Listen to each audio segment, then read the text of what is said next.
Sebuah video mobil terbakar terekam kamera. Kejadian mobil terbakar tersebut diketahui terjadi di Jalan Kolonel Haji Berlian, tepatnya di depan Rumah Sakit Khusus Mata Sumatera Selatan.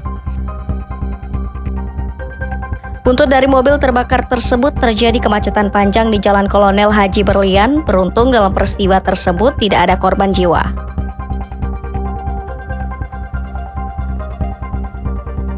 Salah satu warga yang melintas, Kidir 20 tahun mengatakan kejadian mobil terbakar di Jalan Kolonel Haji Berlian ini terjadi sekitar pukul 16.30 waktu Indonesia bagian Barat Selasa kemarin.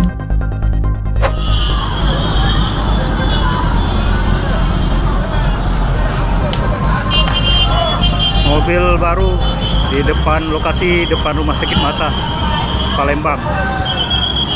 Kemungkinan terjadi konslet, terbakar hangus habis. Sudah coba melakukan pertolongan dan tidak berhasil karena kap mobil tidak bisa dibuka. Lokasi kejadian di depan Rumah Sakit Mata Provinsi Sumatera.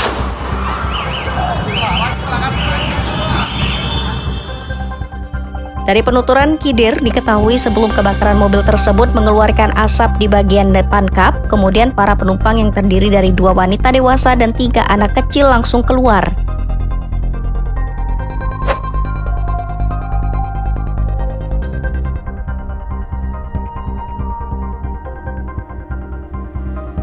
Bantuan pun dikerahkan untuk memadamkan api ini mulai dari mahmil tentara dan warga sekitar. Bahkan 4 alat pemadam kebakaran digunakan untuk melakukan pemadaman, namun api sulit untuk dipadamkan. Hingga akhirnya 3 unit mobil pemadam kebakaran diturunkan untuk memadamkan api tersebut. Beredarnya video mobil terbakar ini sontak menghebohkan warga kota Palembang.